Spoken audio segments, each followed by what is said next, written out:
Hey, it's been a little bit, but we're back with more college football game reviews. I really did not feel like doing power rankings or the Falcons game review last week. I don't know. I was tired the entire week. I didn't do it. I mean, I did do it. Like I did the power rankings. I just didn't upload them or record it at all. Like you want to see, like you want to know what I think about the Jags game. Terrible offensive line. Really sucked. Bijan's still amazing. Our defense is trying its hardest. Also, speaking of the Falcons, we're in halftime, losing 7-9 against the Texans because our offense is about as good as a pair in pairs. If you think our offense is good, just compared to a pair, now you will know it's not very good. But yeah, we got two college football games to review. First, Georgia Kentucky.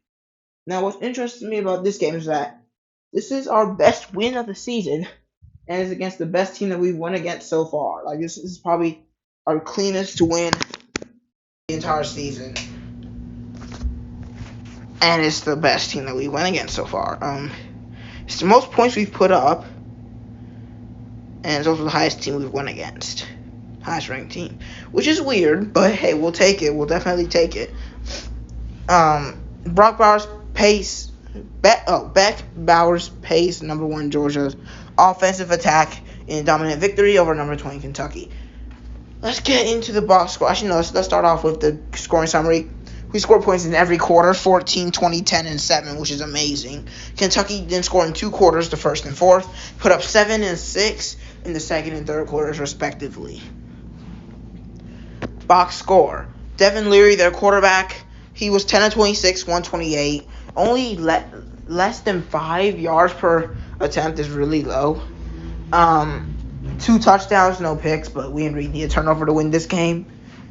Next up, we got Ray Davis, who we completely shut down on the ground. 15 for 56, less than 4 yards per carry, as long as run was only 11 yards, which might be very surprising because he dominated Florida last week, but there's a very big skill difference between the Florida Gators and the Georgia Bulldogs. They also had a couple other players carry the ball. Devin Leary was sacked, clearly. You can tell by his rushing stats he was sacked a couple times. Receiving. Dane Key was our leading receiver, 3 for 65. But the touchdowns were by Ray Davis, who actually had a decent day on the receiving game, and Josh Caddis, who also had a touchdown. Not much else from receiving, though. Defensively, Derek Jackson, that was a terrible voice crack, but he had 11 tackles, 9 solo, and Maxwell Hairston had 8 tackles, and all of them were solo. They had no sacks. They couldn't get short QB. Only 5 tackles for loss, which isn't amazing. Isn't terrible, though. Pass defense, they only had 2, and no defensive touchdowns. They did have an interception by I keep trying to say Harrison, but it's just Hairston, okay? He had a big interception return, which, led to a touchdown.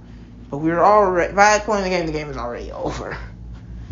They had 1 kick return, and then a few punts. A lot of punts. 8 punts. Very bad game for Kentucky. I think people hyped them up a little bit too much after Florida because Florida is terrible. They only beat Kentucky by like 10 or something. Vanderbilt, if I never see that. Yeah, this is just a example of Georgia playing down to the level of their opponents, and then when it really matters, when people actually think they might lose, they just go right back up to that number 1 spot and crush.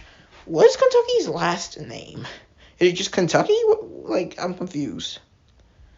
Oh, Wildcats. Okay, pretty bland, but Bulldogs is a pretty popular college name too. So, but that.